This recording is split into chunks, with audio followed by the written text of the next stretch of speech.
It is time for the big dance, Harb. It's the best time of the year. March Madness is finally here. Well, it started last week with conference tournaments, but this is it. It's all on the line now. It's the big dance, the greatest 3 weeks in sports, in my opinion. IMHO. My opinions aren't so humble lately. So It is very arguably the first weekend is very arguably the best weekend in all of sports. It's up there with Masters weekend. It's up there with Super Bowl weekend, bowl season. It's incredible. do you watch the first 4 games from Dayton? I normally watch the 11 seed games. The 16 seed games, not really, but I do normally try to watch the 11 seed games. Yes. I just got through. We're recording on Tuesday night because we wanted to get this out for everybody before the tournament really got going on Thursday. Because we normally record Wednesday night, but if you were normally listening to it on Thursday, the tournament's already started. So at least wanted to give a day's advance here. So I just got through watching Southeast Missouri State lose to Texas A&M Corpus Christi. The Islanders move on to play Alabama on Thursday. And then the 11 seeds play here in just a few minutes as we're recording this. They might have already tipped off. Pittsburgh from the ACC and Mississippi State from the Southeastern Conference. I think that's going to be a really good game. And we'll get into more of our games of the tournament, but that could be a slugfest. I agree. 2 teams that like to play, well, historically Pitt has liked to play defense. I haven't really followed Pitt much since Jamie Dixon left, but I think Capel's there now. Done a really good job with him. I think he's there. I think that's right. But anyways, yeah, Pitt had a pretty solid year. They was up and down, kind of like Mississippi State, but yeah, Pitt can play a little bit. So Harb's here with us tonight. Big Montana says he's working. If you're watching the video, I'm doing air quotes. I don't know what he's doing. He says he's working. His quote to us the other night was, if you don't want to look at the tags when you shop, then you work till 11 o'clock. So, well, don't butcher his quote. He said, I'm paraphrasing, but that was close to it. You don't want to look at the price tag while you're shopping, then you can't look at the clock while you're working. Well, there you go. So, and fair enough. But I got part of it right. So, and I responded to him. I was like, well, it doesn't matter how much I work. I would always look at the price tags because I'm a tightwad. So, but anyway, we are recording here on Tuesday night. I'm decked out for those watching the video. You can see it, but for those listening, I'm decked out in Carter baseball apparel. I just came from historic Allen Grubb Field at Carter Park. The Hornets beat Campbell County 11-7 tonight. It wasn't, the score indicated a slugfest. It was anything but a slugfest. A lot of small ball, a lot of errors, a lot of taking extra bases on wild throws, things like that. But good win for the Hornets opening their home season. They're now 1-1, so we'll see how that goes this year. But Harbin, I mentioned earlier, it's the big dance. It's my favorite sporting event of the year. And these next 4 weeks, because you count the Masters in it, the next 4 weeks are just incredible. You got 3 weeks of the NCAA tournament. You've got, even if you're just a basketball junkie, I flipped on the NIT earlier tonight. Yeah. Michigan was playing Toledo, the Rockets. And but then you got the Masters in 4 weeks, but just an incredible time of year. And I tweeted this earlier today. And we got the World Baseball Classic. Yes, the World Baseball Classic is going on. Totally forgot about it. But I tweeted this earlier today that I just get so excited this time of year because of the NCAA tournament, and I'm extra excited when the Vols are in it. And this is the 5th tournament in a row Tennessee's been in the big dance. You can't count COVID year 2020 because they didn't have a tournament. I saw several people throwing that around today. Well, we wouldn't have been in it in 2020. So what? Nobody was in it. Nobody was in it. You can't say that. So they didn't even have a tournament. So Kansas got bailed out in 2022. Yeah. Or 2020 as well. Yeah. I mean, there was anyway, it's I got aggravated over the weekend again. Here we go again. like, people are so down on Tennessee right now, and they're just like, I don't even know why we're playing, and we're going to lose in the first round. Like, guys, when I was growing up, I used to like pray and beg for Tennessee to be in the NCAA tournament. When Jerry Green came here, I think it was his second year, he got us in to the NCAA tournament, and we were a 8 seed versus Illinois State. Kevin Stallings was the coach, if I'm remembering correctly. We lost. But I remember coming home from school that day, like Tennessee's playing in the NCAA tournament today or tonight, I think it was. I can't remember which day it was. But we just like shrug it off now because we've had a lot of success the last 6-7 years here. And it's like, oh, we got in. Oh, well. Guys, be excited about it. Come on. We're one of 68 teams left. We have a chance to win a couple games here, maybe more. Who knows? And play for something still. There's a lot of other teams that are not playing North Carolina. They decided just to stay home. That is such a North Carolina move. You know, It's an elitist move. It's soft. It's soft as baby shit, and just because your butt hurt for being preseason #1 and you bring back everybody, which a lot of people forget that team from last year was not very good. They were an 8 seed in the NCAA tournament. They got hot, which give them all the credit. They got hot when it mattered. This is when wins count, but they really weren't like star studded. Caleb Love should be a lot better than what he is. But yeah, you come in preseason #1, you lose your first 3 games that aren't against Sunbelt or SAC or whatever. Yeah. And then you just never sniff the polls the rest of the season. And your bitter rivals won't keep you out of the tournament. So yeah. And then you just decide to pick your ball up and go home. Yeah, it's soft. We gave a listener of the show, Nicole Doty, a UNC alum, a lot of grief over the weekend, Sunday night, yesterday about that. But just messing around with Nicole. We love you, Nicole. So don't take it too hard. All right, Harb, let's just dive right into this. We got a lot to talk about on this week's show. A lot of tournament talk. So let's start with the Volunteers. Tennessee last weekend beat Ole Miss in the SEC tournament by 15 on Thursday, turned around, played with what I thought was a pretty well-played game on both sides against Missouri. I mean, credit to Missouri. Those guys against us this year, I hate to say it, they just made a bunch of shots. I mean, they made some like 3-pointers, and I feel like sometimes they had their eyes closed shooting them. But, I mean, those guys just drained some big shots against Tennessee in Knoxville and in Nashville in the tournament. And Tennessee just came up short against them. It's like we just couldn't get the stop when we needed to, get the basket when we needed to, but fell in the quarterfinals to Missouri 79-70. Missouri went on the next day to lose to eventual SEC champ Alabama. So Tennessee ended the season 23-10 overall. Most of the last 2 to 3, 4 weeks, we've been a 3 seed. They dropped us down to a 4, which I thought was, I kept saying Tennessee would be a 3 seed, but I thought after looking at it, they're probably a 4 seed. I think the one that surprised me was Xavier going in as a 3 seed over Tennessee. I thought with their loss, I guess it was on Saturday to Marquette, that they might not get in. But again, the tournament committee doesn't take into effect or account those championship games that often. But I thought Tennessee should have been a 3 seed over Kansas State or Xavier. But, I mean, it's not that big of a difference, to be honest, in that first round game. It's more the second round where it comes into play. But we'll see how it goes. Tennessee is the 4 seed in the East region, 14th overall seed. They'll take on 13th seed Louisiana in the East region. I think, if I remember correctly, they were the number 54 overall seed in the tournament. So Tennessee, 9:40 tip-off Thursday night against Louisiana Raging Cajuns in Orlando, not at the Arena, but at the Amway Center.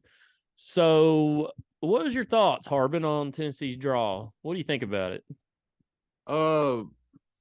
We got a pretty tough draw, honestly. I don't know really anything about Louisiana Lafayette. I'm looking at their stats right now.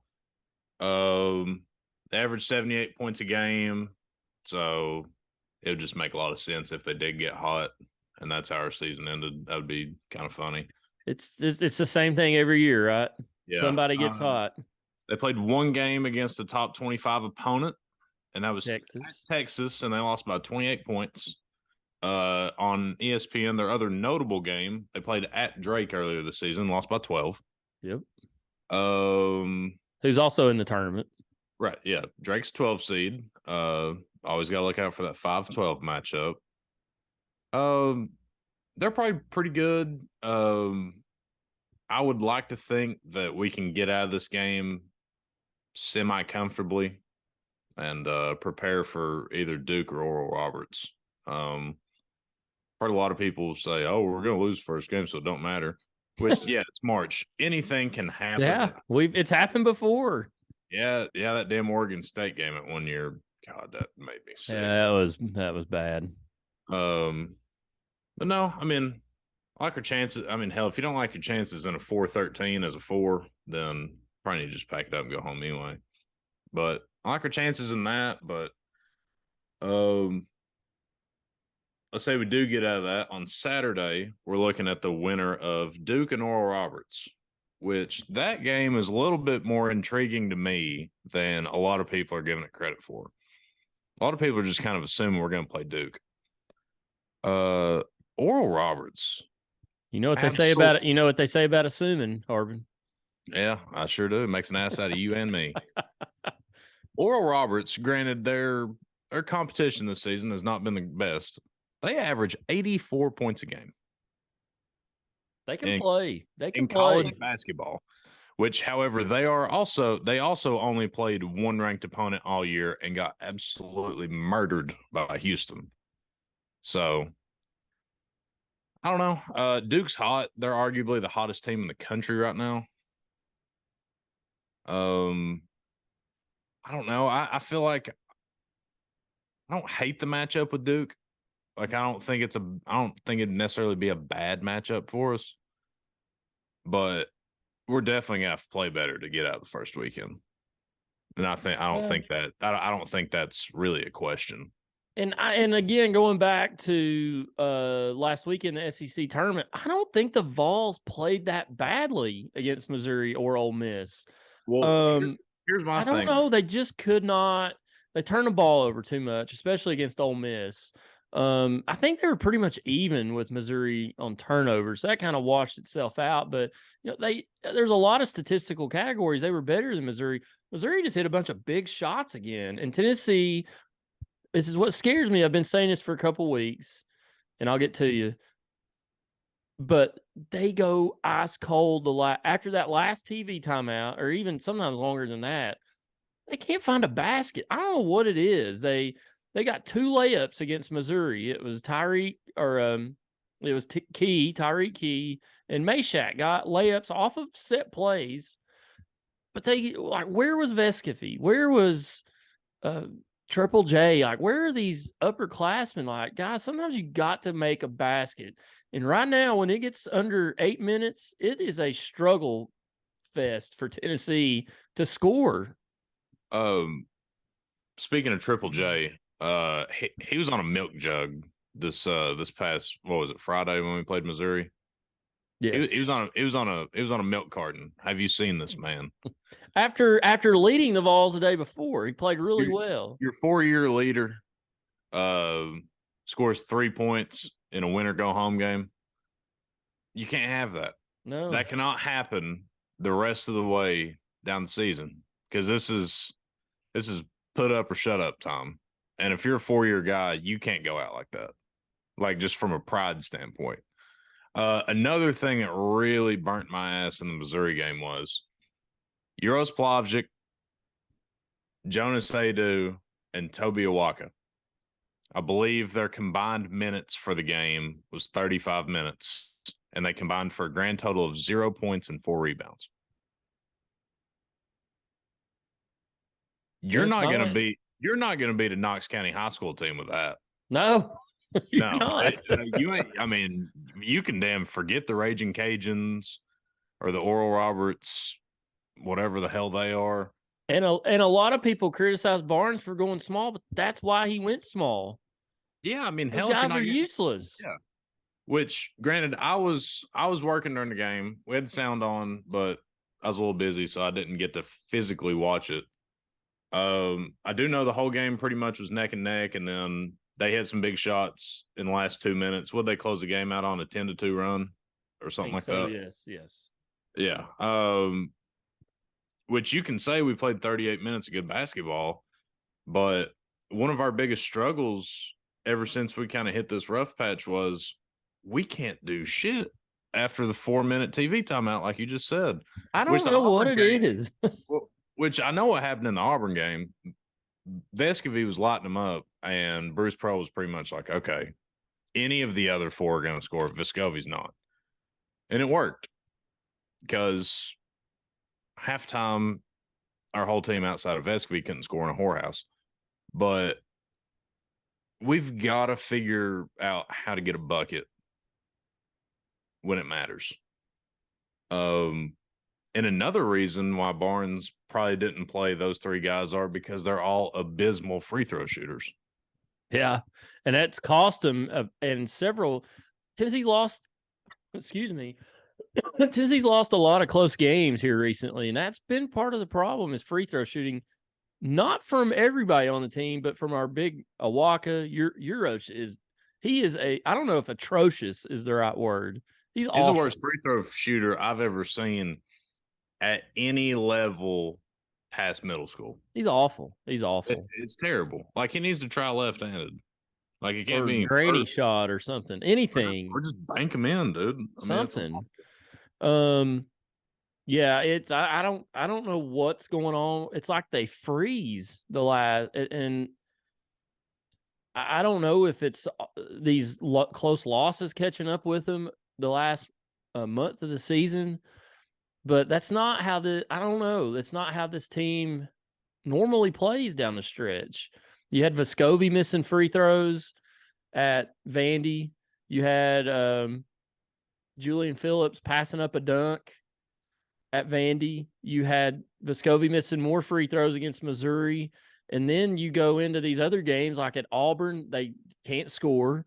Against Missouri in the tournament, they just can't find a bucket to save their lives. And they got to the foul line.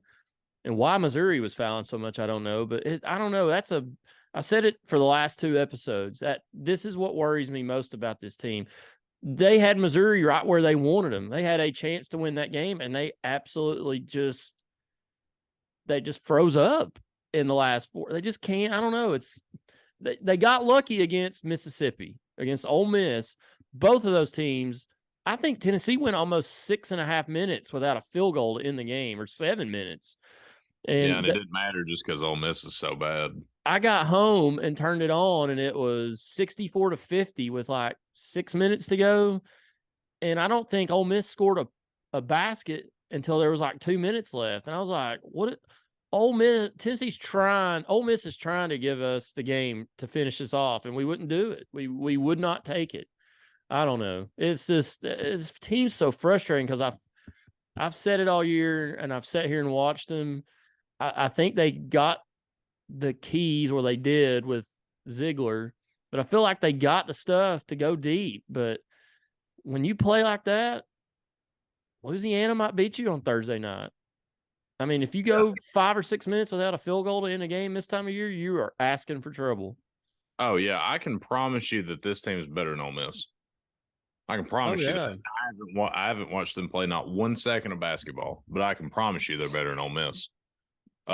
Speaking of Ole Miss, in classic Mississippi fashion, welcome Chris Beard as the new head basketball coach.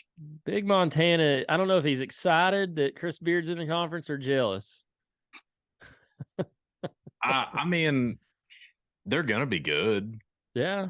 This conference is tough, man. It's getting tougher in basketball. It used to be a joke. It's not anymore. You can say what you want about the guy, which I'd probably agree with you. But they're gonna be good. And they really don't give a shit about anything else besides that. They're just like, I mean, Alabama. They've got a lot of people were upset with those fans walking around with those shirts on that said "Killing Our Way Through the SEC." Well, what do you expect's going to happen when there's no repercussions for things that you do? They're emboldened now, and Ole Miss is emboldened because nothing's ever happened to them besides Hugh Freeze, but nothing really happened to Ole Miss. They just stunk for a couple years, but they're back with Kiffin. They're back to relevancy or somewhat relevancy, but yeah, what do you expect? Nothing's going to happen to them, so they're just going to keep doing what they do. So some info on Louisiana, Harbin. Okay. I've not watched them at all this year. I don't know anything about them except this fun fact. Jordan Brown for the Raging Cajuns is a former 5-star prospect and McDonald's All-American. I think Rick Barnes said he recruited him. I think I saw this. I think I saw this the other day. Yeah, signed with Eric Musselman at Nevada, later transferred to Arizona and was Pac-12 Sixth Man of the Year. And then he transferred to Louisiana where his dad was a star. Apparently this kid can score, so watch out for him to be the darling of the tournament. Wouldn't shock anybody. Let's see. There's some. Go ahead. While I look this up, go ahead. Here's another fun fact. I got in a weird Twitter hole. You told us about this. Is good. It was either Sunday or Monday, and somehow I ended up on the Twitter account of Louisiana Lafayette's head basketball coach's wife. And no, she's not super hot, so that's not where that went. but, I was wondering where that was going. I haven't heard this part. I knew you were wondering. But she made a post and she said, I believe 13's our lucky number. My husband, Bobby Marlin, is the 13th head basketball coach in Louisiana Lafayette history. Our wedding anniversary is on the 13th, and we are a 13 seed. Do with that information what you will. It probably means absolutely nothing, but I don't know. I love the signs. I don't love them in this case, but I always like looking at dumb shit like that. So, well, there's some other stuff. I think Day sent this to us. Maybe it was in our text chain. I'm trying to find it here. By the way, I said this was Tennessee's 5th consecutive tournament appearance. They're tied with Houston with 5. Purdue has 8. And then you got to go all the way up to number 3. There's a huge gap. Gonzaga 24, Michigan State 25, Kansas 33. So you're right. Kansas got saved that year. Golly, where is that tweet? Which I think you know what I'm talking about, but I can't find. I'll look for it here and find it. Go ahead. While you're looking, though, going back to that point, though, on consecutive tournament appearances, I love to play both sides of the fence on this show, just because you're very one side, Montana's very one side. So just depending on how I wake up that morning, I'll pick which side I want to get on. But people really don't understand how hard it is to get here year in and year out. I would assume this is the longest streak in program history. Bruce may have gotten – how many years was Bruce even here? I think he went every year that he was here. So he came here in his first year. Yes, they did his first year. Okay. His first year was 05-06. Okay, and he got pushed out in what, like 11? That sound right? Yeah, this is not the longest streak, but yes. Okay, well, either way,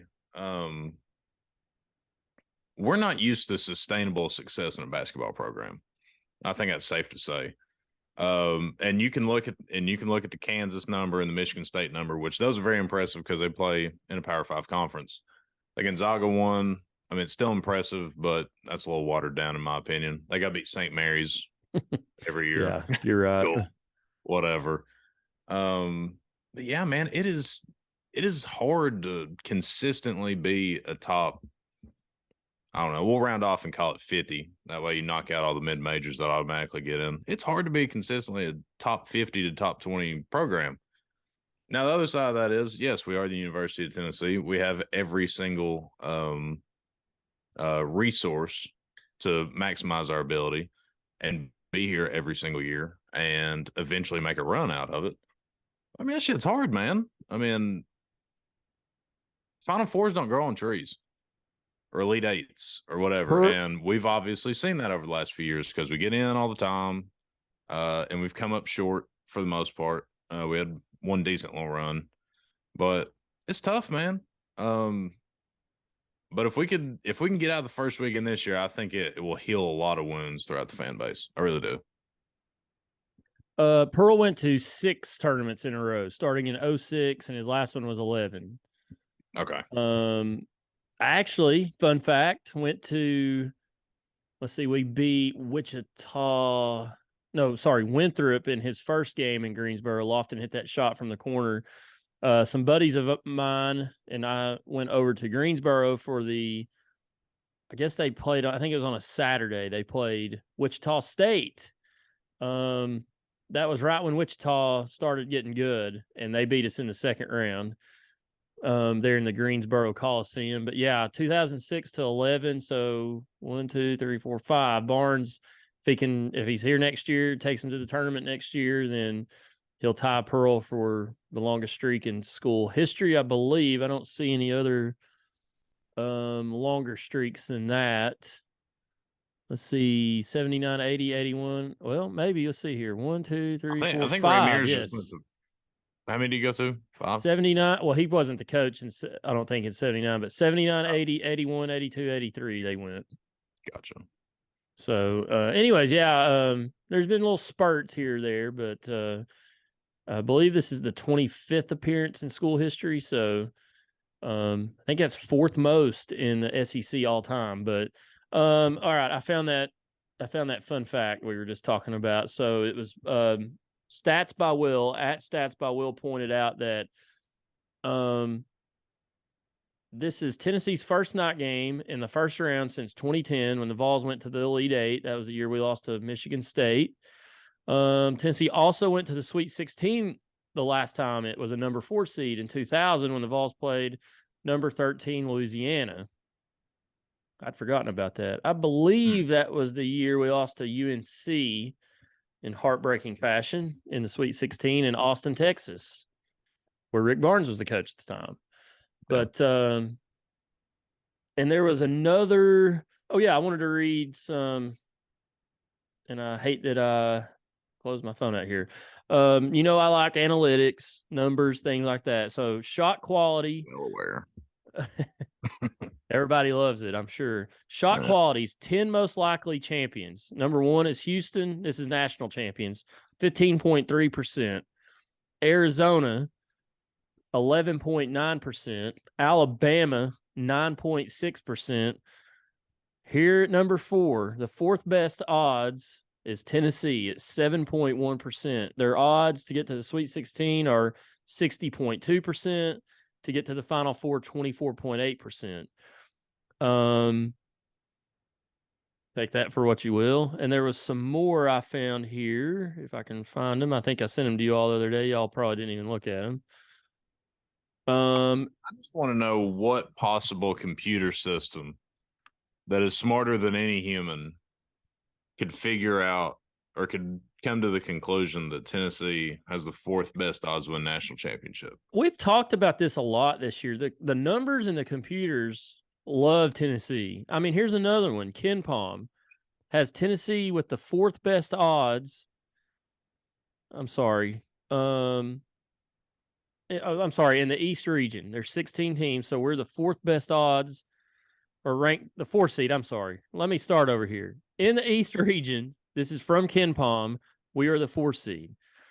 To get to the round of 32, it gives us an 84.4% chance. To get to the Sweet 16, 58.9. Compare that to Duke, who has a 62.63% chance to get to the round of 62 and a 25.96% chance to get to round 2. Ken Palm also has Tennessee as a 20.87% chance to make it to the Final Four, 32% chance to get to the Elite Eight. And there was another one. There's one more little nugget here, Harb, and I'll stop with the numbers. CBS Sportsline ran a simulation. I think they play every game 10,000 times or something like that. And Tennessee was in there. because they're in the tournament, and I can't find it. Did we make it? We prior or contrary to some others' opinions, we did make it, but I can't find it. But it did have, I think I tweeted it. It did have Tennessee in their simulation getting to the Sweet 16, defeating Duke in the round of 32, but losing to Purdue in the Sweet 16 at historic Madison Square Garden. So I say all that to say, Harbin, the eye test for Tennessee has not been good lately. They just don't look like the same team as they did in November, December, January, and even early February. Kind of limped home, but got a 4 seed. Think they deserve it. Some people think we should have been a 6 seed. I call bull crap. We did a lot of work early in the season, and that's part of the season. But what's your thoughts against Louisiana, and then who are we going to play if we beat Louisiana? If you think we beat Louisiana, who do we play in round of 32, and what happens there? I think we beat Louisiana. I would assume we're going to be a double-digit favorite. I don't know, somewhere in the 11. Last I saw, we were minus 11.5, 94% chance to win. Okay, so I said 11 or 12, hit it right in the middle. I am Vegas. Yes. And I think in the second round, we're going to be going up against an American charismatic Christian televangelist who was one of the first to propagate prosperity gospel theology. Let's see here. He is ordained in both the Pentecostal Holiness and United Methodist churches. He is considered one of the forerunners of the charismatic movement, and at the height of his career was one of the most recognized preachers in the U.S. He's no Joel Osteen. Absolutely not. He's you're not going to see any JSUs in the next generation. I am talking about the man that founded the Oral Roberts Evangelistic Association and Oral Roberts University, home of the Golden Eagles. I'm feeling the 12-5 magic. Duke's been hot. I think they're going to crash. Taking Oral Roberts. All right. I like it. In a weird, sadistic way, I think I would rather play Duke than Oral Roberts. But I think Tennessee beats Louisiana. I think it'll be kind of nip and tuck there for a while, and Tennessee will edge away, kind of like they did with. And I think Louisiana's probably better than Ole Miss, but I feel like it'll kind of be that. Tennessee they need to come out, take care of business, but I think they beat Louisiana on Thursday night, late night game, and then I want Duke. My brother-in-law is a Duke fan. He went there. I want Duke. I've always wanted Tennessee to play Duke. I'm hoping in the ACC SEC Challenge next year we get to go to Cameron, and I'm going to try to weasel my way in that because his parents, my sister's in-laws, have season tickets at Cameron. But I want Duke, and I think Tennessee beats Duke in the round of 32. I think we come up short in the Sweet 16 against Purdue, but if we get there, we'll have a show about that. Fun fact. In our section of the East region, which contains Purdue and either Texas, either Purdue and either Texas Southern and is it Fairleigh Dickinson? FDU? Is that who that is? It could be, yes. Yeah. You have those three. You have Memphis. You have Florida Atlantic. You have Duke. You have Oral Roberts. You have Tennessee, and you have Louisiana Lafayette. We are the only team out of those 8 that did not win our conference tournament, and that could be a good thing or it could be an incredibly bad thing. So looking at the whole tournament, Harb, I mean, Tennessee's just one of 68. Well, as of this recording, 67 teams. So looking at the whole tournament, I put a poll out the other day, and gosh, I hadn't even pulled it up to see what the results were. But there's some, as with any tournament, there's some intriguing matchups. Mm-hmm. What's one of your intriguing matchups? There's several to choose from. I know where you're going with this, but tell the listeners who your most intriguing matchup of the tournament is. So the matchup that just keeps getting the potential matchup, I should say, because it'd be round of 32, And I feel extremely adamant about this. Down here in the West region, I think. Yeah, down here in the West region. First of all, that 8-9 matchup of Arkansas Illinois could have easily been a 4-5 matchup, or hell, even a 2-3 if injuries and midseason struggles wouldn't happen. They're both extremely physical. They're both long. It's gonna be a brawl because neither one of them can really shoot, but they're athletic. They play hard, and I just think they're both better than that 8 and 9 seed that they got. The winner of that game gets Kansas, and I called it. I'm calling my shot right now. If Arkansas beats Illinois, they advance to the Sweet 16 and they upset Kansas. Calling it. Man. I just think Arkansas is so much better than how they played this year. They lost some close games. They've been banged up. They're like Tennessee. Yeah. Except Tennessee's better, even limping home. And Kansas is, I'll say, unpredictable. I don't know if they necessarily deserve a 1 seed, but I don't know who else you would have given it to. Maybe UCLA. I don't know. We're not going to get into that. No. But Kansas just has these games where, I mean, obviously they'll go through a stretch and be like, damn, they could win it all. But they also have those games where it's like, who are these guys? And I think with a team like Arkansas that's long, athletic, loves to defend, kind of like Texas, for example. Texas just busted Kansas in the Big 12 championship. I think Arkansas can give them fits, and I like Arkansas in that matchup. I really do. I think I've got Arkansas going to the Sweet 16 in my bracket, and I believe I have UConn beating them. Which a lot of people are calling Iona to beat UConn in the first round. Well, Rick Pitino action. But yeah, I like Arkansas Sweet 16. I really do. I don't know. It's very random, I know, but I like it. I forgot to mention this earlier, and this is a Tennessee note, kind of, but an NCAA tournament note overall. 13 seeds are 31 and 117 all time against 4 seeds. So 20%, well, 21% winning percentage. So take that for what you will. I found the poll. Which of these games will be, I wish I could put, you can only put 4. I wish I could put about 6 on here. Which of these games will be the best of the round of 64? 38 people voted. 16% San Diego State versus College of Charleston. 18% UConn versus Iona. 13% Memphis State versus Florida Atlantic. And the winner with 53% was Auburn versus Iowa. That could be an interesting game. I could. I have zero idea what's going to happen in that game. Anything could happen in that game. There was a couple others that intrigued me. Of course, I couldn't put them on there. One of them was your game, the Arkansas Illinois game. Another one was Michigan State USC. One blue blood, I guess you could say. But two teams that are in the tournament quite a bit, especially recently for USC. I think that one could be an interesting game. I'm kind of glad you brought that up because I have USC winning that. And I also have USC beating Marquette.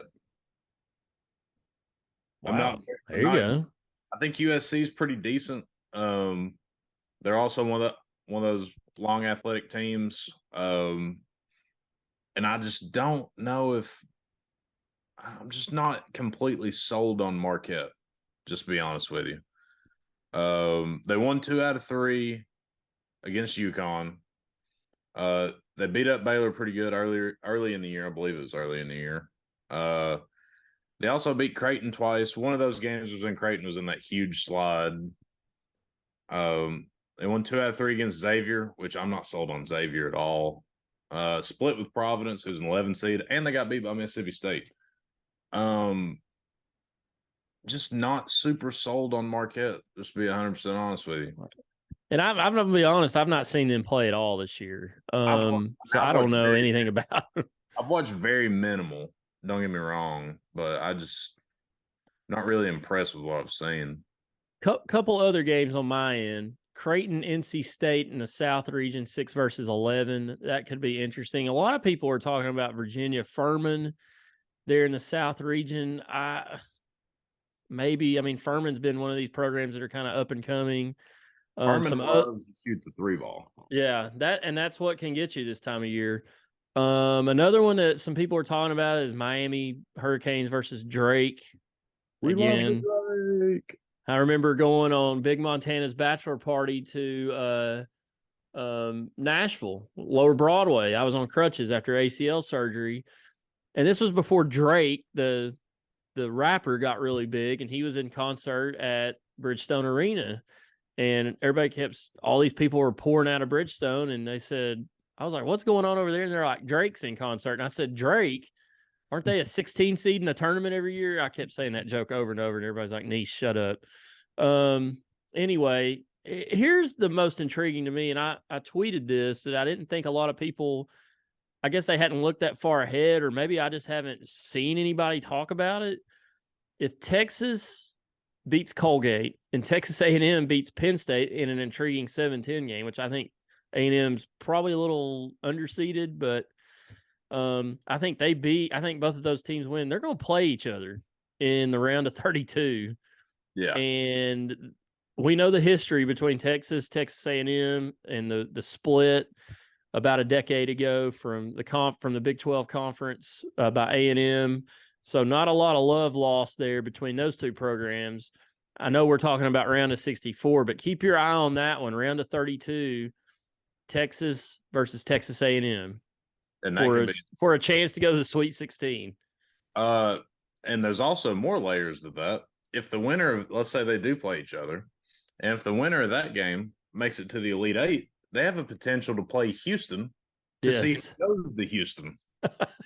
To see who goes to the NRG Stadium, not the Astrodome, but it's crazy. The NRG Stadium. That is crazy. I mean, just some of the matchups when you look down the line. I know the committee can't put teams in brackets because of that. I think sometimes they maybe can look ahead and try to do that, but you have to do it by seeding. But some of the others I looked at, like if Tennessee and Kentucky get to the Elite Eight, they're playing each other for a chance to go to the Final Four. Can you imagine that? Tennessee and Kentucky in Louisville. Well, no, I'm sorry, in Madison Square Garden. I may have to go to the Big Apple for that one. Probably not. That's crazy to me. I'm going to burst your bubble real quick. Okay. Providence is taking down Kentucky in the first round. That would not be a shock to me. Providence. You're not going to burst my bubble at all. I love it. Providence, in my opinion, is underseeded. I think Kentucky is a little overseeded, which how Kentucky got a 6 and A&M got a 7 is beyond me. I mean, it's their name. It's their name. Which Kentucky did beat them head-to-head, but whatever. Providence, in my opinion, should be a 7 or 8. Maybe not that drastic, maybe like an 8 or 9. They definitely shouldn't be an 11. I like Providence. I really do. Kentucky's too hot or cold. I like them, which I don't think it matters really because I think Kansas State handles either one of them. Just be 100% honest with you. What about in the same East region with Tennessee? So the potential matchups all over the place here in this region for Tennessee. If they were to win 2 games and get to the Sweet 16, they could play Purdue, who they played in the Sweet 16 in 2019 in Louisville at the Yum Center, lost in overtime in heartbreaking fashion. Or I'm just looking ahead I'm just talking potential matchups here. Memphis State in the Sweet 16. If Memphis beats FAU, Florida Atlantic, and somehow beats Purdue in the round of 32, and Tennessee wins 2 games, they're facing off in the Sweet 16. And we know the history between these two programs. Penny can't run. Penny can't run from us this time. Penny can't run. That would be absolutely incredible. I just don't see. I don't see Memphis State beating Purdue, but I was just throwing out scenarios here. But I don't know. Memphis is playing pretty well right now. I know They are. I mean, but They I don't know. bust. Purdue's going to be tough. They busted Houston, and Houston kind of came back there at the end and made it look better. But I watched the majority of that game. Memphis whooped Yeah. their ass. Yeah. Uh, They played well. I've stared at this region ever since Sunday. I just don't see a scenario where Purdue's not in the Final Four. I just that's just how I look at it. Edey's tough, man. I just don't know how you guard that guy. Which they triple teamed him in the Penn State triple teamed him and still couldn't stop him on Sunday. Which, if I think there's no way that Purdue doesn't get to the Final Four, that means like Duke will probably beat them in Sweet 16 or some shit. Like it'll probably be something like that. I hope not. I hope we get the opportunity to play them. Or I'd like to play them again.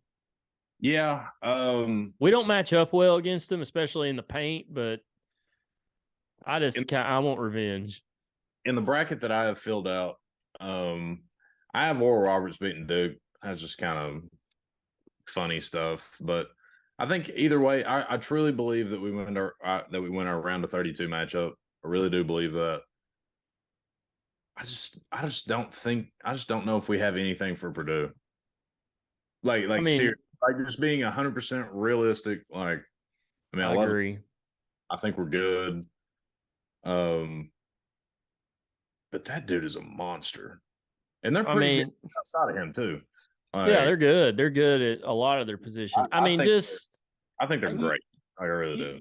You know, I look at numbers and stuff, but sometimes you just got to go with your gut and look at what's going on paper. I don't think Tennessee can get past Purdue. Now, that being said, we talked earlier, North Carolina was an 8 seed last year and got to the freaking national championship game and led by double digits a lot of the game. Should have probably won the game. So anything can happen this time of year. Tennessee's a 4 seed. What year was it that Kentucky team that was undefeated, they lost in the round of 32 to Wichita State? Yeah. Well, remember, I think didn't Tennessee go to the Elite Eight, weren't we a 6 seed? I believe we were a 6 seed that year. The 6 seed, we went to the Sweet 16. I don't think when we went to the Elite Eight, I think we was a 2 or 3, actually.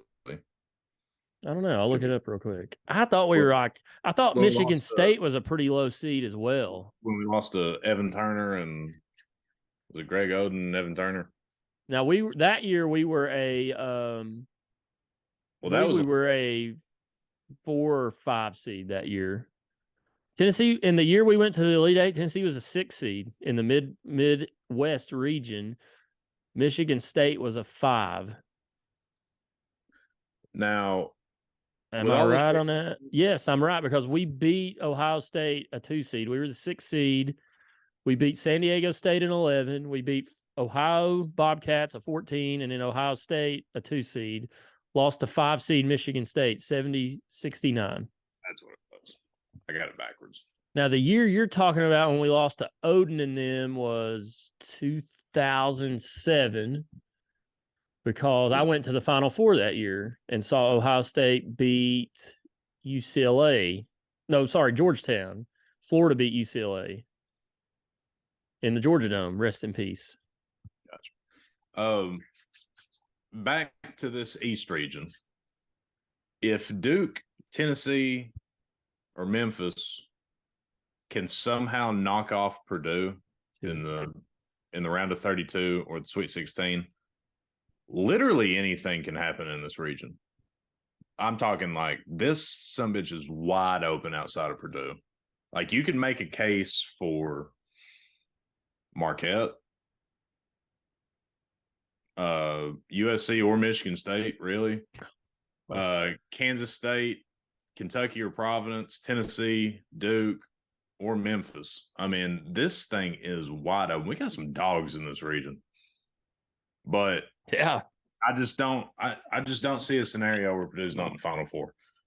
I really don't. And I'll eat crow like hell if they get bounced. So, fun fact, you were talking about that year we lost to Oden and them. I'd totally forgotten about this, and it just flashed in front of me here. Tennessee was a 5 seed that year.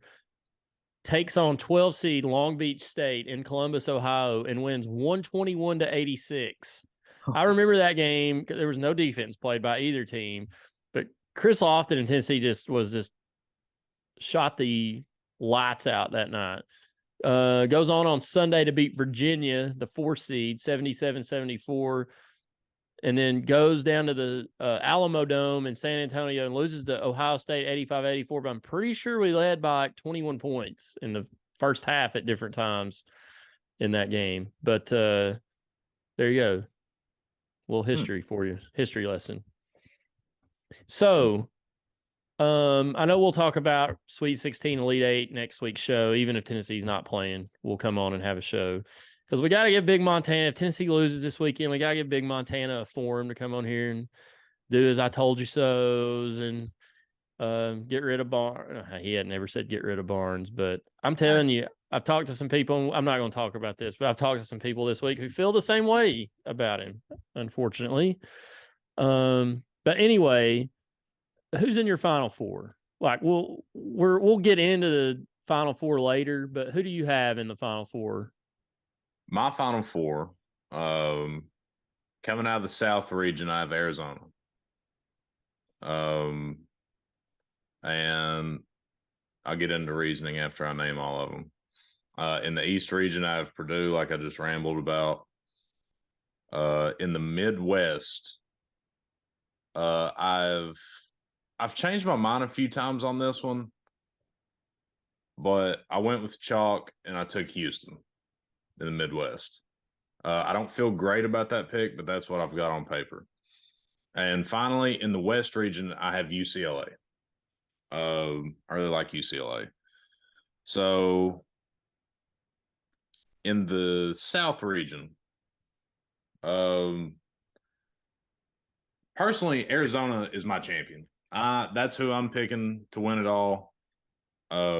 I think they have the guard play to get it done. They have those two bigs down low that mesh really well. That if they have an eventual Final Four matchup with Purdue, I think they can kind of combat Edey very well because they got two of them. I really like Arizona. I've got Alabama getting beat in the Sweet 16, by the way. 1, piss on them. And 2, I've got Virginia getting to the Sweet 16, and they play Japanese water torture defense that Alabama hates. And I see that causing problems for them. So I guess in the Elite 8, it's Arizona versus Virginia. Got Arizona winning it. East region, I've got Kansas State making it to the Elite 8 and playing Purdue. I think Kansas State's really, really good.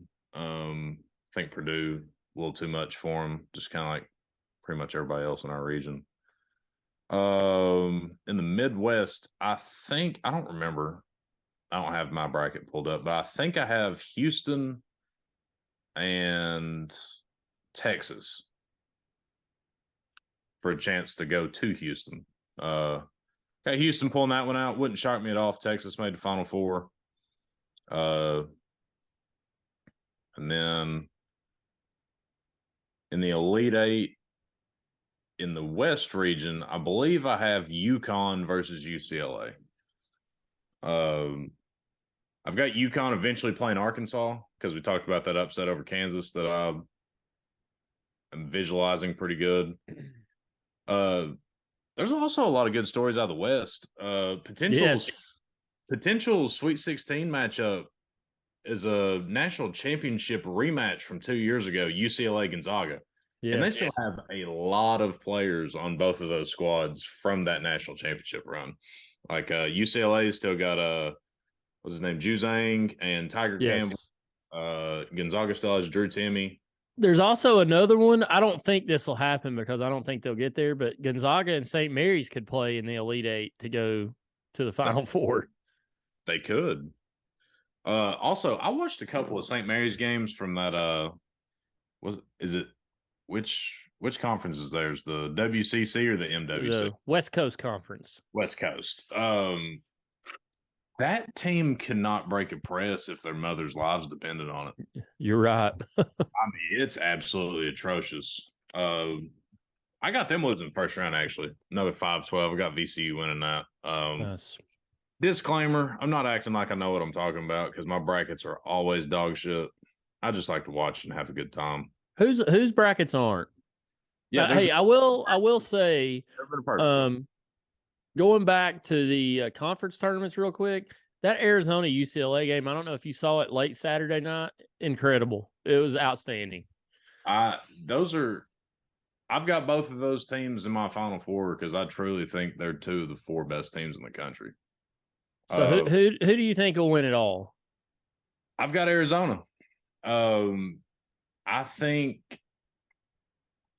I don't know if they've got the most talent in the country, but I think they're the most complete team in the country. They play defense. They can score with anybody. They've got the Twin Towers down low. They've got shooters on the perimeter. They can score in the paint. They can drive. They can get to the line. They've got all the tools you need to win in March.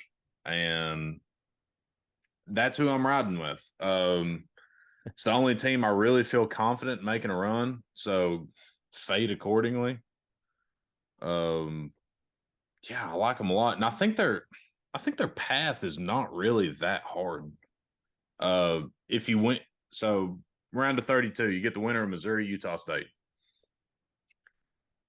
Missouri's Missouri. I have no idea about Utah State. And then after that, you're looking at potentially either Baylor or Creighton. Yeah. I think Creighton beats Baylor personally. Yeah, I don't know. I have that too. Creighton started the season off atrociously and then came back raging hot. And you look at the top part of the bracket, Maryland and West Virginia is not scaring anybody. That San Diego State Charleston game is going to be really interesting. I don't really know how it's going to go, but it's going to be a fun one to watch. Like I already said, I got Virginia beating Alabama. Virginia's pretty good. They play good defense, but they're not good enough to go to the Final Four. Which Bama is not making the Final Four. I'll put that money down on the table right now. Boom. Because if they get past Arizona, they're damn sure not getting past. If they get past Virginia, they're damn sure not getting past Arizona. Book it. So my Final Four coming out of the let's see, the South region, I've got Arizona, Alabama playing in the Elite Eight. I've got Arizona winning that game. I just think Alabama's got to get their comeuppance, and they need their mouth popped, their fans and their team. And I'm hoping somebody does it before then, but I think Arizona does it. Down in the East region, which is where Tennessee is, I've got Purdue. So I got Arizona versus Purdue in the first Final Four. Over in the Midwest, I've got, like you mentioned a minute ago, I've got an all-Texas Elite Eight, Houston versus Texas. I got the Longhorns coming out of that one. I like Houston a lot. I just like Texas a little bit more. I guess it's because I saw them in person. And then down in the West is where I got a little more interesting. I thought that region was a little more wide open than the rest. And I always pick, a lot of times I pick Arizona, especially recently, or Kansas to win the national title. I didn't pick Kansas last year. I think I picked Arizona. Kansas finally won it, but I picked Kansas for all these years. And I always choked or never got there. So didn't pick them last year and they won. So I fully expect them to win the national title this year because I didn't pick them. But I've got Kansas and Gonzaga playing in the Elite Eight in the West with Gonzaga beating Kansas. The thing about Kansas I don't like, they've been a little up and down this year, even though their up and downs weren't like Tennessee's. But they didn't win. They didn't win their conference title. They didn't win the battle for Atlantis. Tennessee did. I don't know. I just don't think Kansas has it in them this year to defend their crown. Maybe they do. I think they're very good. I just think Gonzaga and Mark Few get the best of them in that game. So in the second Final Four game, I've got 2-seed Texas, 3-seed Gonzaga, with Arizona beating Purdue and Texas beating Gonzaga. I'm going with Texas. Now, full disclosure, I haven't officially submitted my bracket yet. I usually don't do this till Wednesday. I usually try to wait till Wednesday night to do it. So this is Tuesday night. This is just my all my picks are in pencil, I guess. But as of right now, I've got Texas winning the national title. I like that team, how they're made up. They're a lot of seniors, super seniors. I saw them play in Thompson Bowling earlier in the year. Tennessee beat them up pretty good. But I also saw in that game they're a pretty good basketball team, and they can score. But they got a lot of veterans, a lot of transfers came in under Chris Beard. Followed him there after he left Texas Tech. But I just think they got a lot of guys that have played a lot of basketball, and they play pretty well together, and they've gotten hot here recently. So I got Texas beating Arizona, two number 2 seeds playing for the title. So Texas brings it home in their home state. That'd be something. Wouldn't that be so hilarious? Just from the whole Chris Beard thing. Yeah. Like, yeah. I mean, obviously his stock doesn't matter anymore now because he got a job, but I'd have to drive his stock down just a little bit, wouldn't it? Yeah, I mean you could say that he put that team together, which he did, but yeah, I mean if they won the Big 12, they dominated Kansas last Sunday. If those guys can continue this run, I mean, kudos. I can't remember their coach's name. I know him and Barnes go way back. They coached together at Texas when Barnes went to the Final Four. But, I mean, you got to give props to that guy. You have to hire him. They may tumble and fall. Like Texas Tech kind of hit a nosedive after Beard left there. I mean, Mark Adams took him on a pretty good run last year, I think it was, but they've not been good this year. Now he's suspended for apparently quoting the Bible in practice. I don't know why that's offensive, but anyway. Yeah, I don't know. It'll be interesting to see going forward what Texas does. I'm assuming they'll hire this guy. But if they make a run, they almost have to hire him, especially if they win the national title with him. Good grief. But I don't know. Yeah. I like the makeup of their team. They're a lot of veteran guys. That the one and done stuff's great, and we don't see it quite as much as we used to, but veterans still win basketball games in college basketball, which is why I have so much faith in Tennessee, going back to them a little bit. I know we don't have Ziegler. We don't really have a point guard, so it's going to be tough. But Tennessee's got so many guys on their team that's played so much basketball here. They've won a ton of basketball games, won an SEC tournament title, won a ton of – how many top 10 games have they won since they've been here? These guys know how to win and know how to get it done, which is why I like Tennessee. It's why I've liked them all year. They've got a good mix, but they just got to find a way to put it together. But that's why I like Texas, to ramble. You could argue that Texas has played better ever since Beard wasn't with the program anymore. Yeah. I mean, they've put together some really good ball. I believe that happened right before they came to – I don't think it was the game before, but it was maybe like a week and a half, 2 weeks before Tennessee, they came to Knoxville to play that Big 12 challenge, SEC challenge. Yeah. All right. Well, we'll see what happens. The round of 64 and round of 32 will tell us a lot this weekend. So our picks may be in shambles, but it'll be interesting to see. I don't know. I usually every year get 2 or 3 Final Four teams. Last year, I only got 1, and I think I had them losing in the semifinals in the Final Four round. So I had nothing last year. I was all over the place. Real quick, going back to the Vols. Man, if we lose, whatever. Man, I've seen it before. It's not gonna ruin my spring or my summer or whatever. I just want to see production out of the seniors in the tournament. Like, I mean, Vescovi's going to get his. I ain't worried about him, really, unless he's triple teamed. But I'm looking at Triple J. I'm looking at Kamla. I'm looking at Euros. I'm looking at those guys. Like, if we lose a game because 2 out of those 3 no-showed, I will be madder than hell. Like I said earlier, Triple J, 3 points against Missouri in a tournament game. That shit don't cut it. Euros to Awaka while they was on the court against Missouri. No points, 4 rebounds. That shit ain't going to cut it. something's gonna have to change, or we're looking at another early bye-bye. Yep. Now, full potential, this team can go as far as they want. And I'm not saying that. I truly believe that. Like, if we get our head out of our ass and we make some shots, yeah, we can play with literally anybody in the country. But something's gonna have to change, or it's not gonna last long. I'll tell you this, and this is why I liked Julian Phillips when we got him, because I thought he could be like, I'm not saying as good as Brandon Miller, but be one of those difference makers for Tennessee. Score the basketball. He's got a lot of length, play good defense. He's obviously not done that. He's had moments here and there this season. I think Tennessee needs that guy to step up and take the load off of Vescovi, whatever you want to call him, because Vescovi's kind of carried this team offensively the last few weeks. I know a lot of people crap on him, but I mean, look at his last probably 8 games. I mean, it's been really good.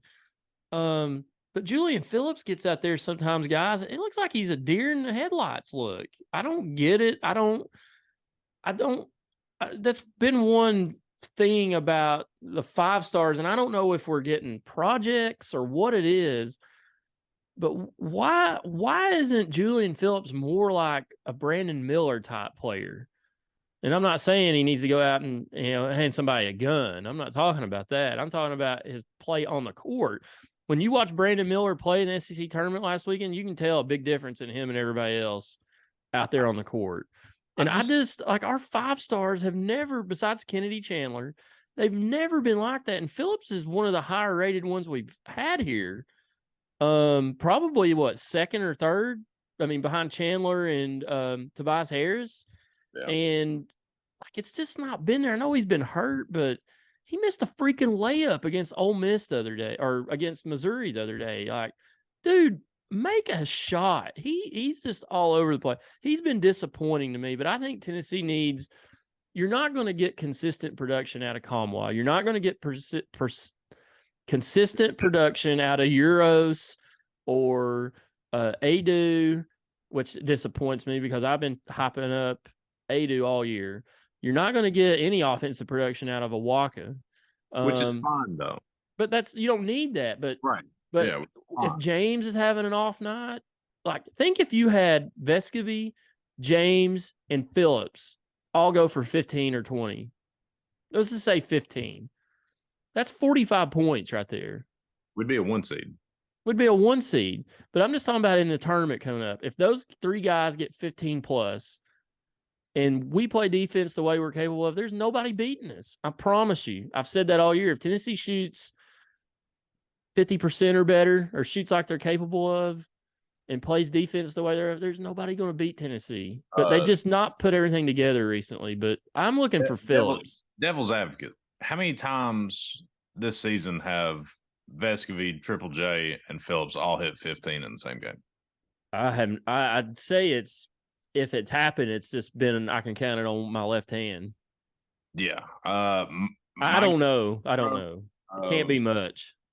No, I mean, it's frustrating, but I just think the whole team's in their own heads right now. Like, they know that they're better than how they're playing, and I think it's self-induced pressure. Like, I really do. Yeah. I think they're like, okay, like, we've got to get out of this. They're waiting on like one moment. Hell, I don't know what it is. That's what I'm saying about Phillips. He looks like he is under so much stress. He's weighing his head. Yeah. But my thing is, like, just go out there with a clear head and go play ball. Like, y'all are a top 10 team, talent wise, play wise, whatever you want to call it. Definitely capable of being top 10 if you're not. Definitely capable of being top 5 as well. Just go out there and play ball, man. Y'all have played it your whole life. Like, just go out there and play. I want Phillips to go out there and have his time. I want Triple J to go out there. I mean, he kind of carried Tennessee last year in the SEC tournament. But I want Triple J and Phillips to go out there and make a name for themselves this weekend. Like, go out there and carry these guys.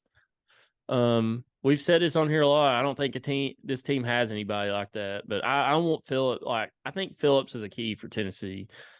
He needs to score more than he's scoring. And I know the defense is there, and that's great. And he gets to the foul line every now and then, but he's got to start putting the ball in the basket. So I just think Tennessee can do what, like you said, do whatever they want if some of these things happen. But we'll see. Thursday night, they kick it off against the Raging Cajuns from Louisiana. So that's where it all starts. 9:40 p.m. Tip on CBS. Kevin Harlan, Dan Bonner, Stan Van Gundy, and one of my favorite sideline reporters, Lauren Shahadi, on the call Thursday night. Heard that. So Day also pointed out the weird night game thing that we have going for us. Yes, he did. Was it last time we had the late game, first round of the Elite Eight? Yeah, I think I read that earlier. So, yeah, the signs. The signs are there. Well, I'm excited, Harbin. Are you excited? I'm so excited, man. I can't wait. I cannot wait for Thursday. Like this is coming out on Wednesday, so I'm gonna pretend it's Wednesday. Today's like Christmas Eve for me. Yes. 12:30, 1 o'clock, like when those first 3-4 games start tipping off, that is one of the best feelings in sports. And because you're just like, oh my God, I have waited 11 and a half months for this. Like, it's so good. It's a gambler's paradise. It's an excuse to be lazy as shit for 4 days in a row because there's basketball on all day long. All day. There's chaos.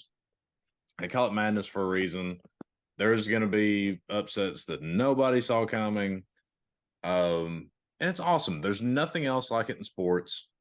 It's awesome. It's perfect. And I love it. And I want to So before we go here, join our bracket challenge. We've got 19 in it so far. It's posted on our social media. So go to our Twitter, our Facebook, Instagram to see how to join. It's on CBS Sports, the Section YY8 podcast bracket challenge. First place is the only prize this year, but if you finish first, you get a $50 gift card to Alumni Hall. And if you're joining and you're not a Tennessee fan, then we'll figure something out. But join our bracket challenge. Yes. Piss on you. Piss on you. But anyway, there's one Texas A&M fan in there, my cousin. So okay, well, I'm sure. But anyway, she's a graduate. So, but anyways, join our bracket challenge. It'll be fun. Just pick games. There's no cost to enter. First time it's been free in a while. We usually try to pull everybody's money together and play for that. We're not doing that this year. We're giving you a gift on the house from Section YY8. So join us up. So one last thing. Make it quick. Kennesaw State beat Xavier in the first round. The Owls, their first tournament appearance. I like it. Out of North Atlanta. Starting hot. We appreciate everybody listening. Harb was the only one on here with me tonight. Big Montana had a prior commitment. Shout out to Day Day's mother. She's under the weather. Hope she gets well soon. That's why he's not here tonight. She's getting better. But appreciate everybody listening. We'll see you guys next week on the Section YY8 podcast. Go Vols, Harbin. Go Vols, baby.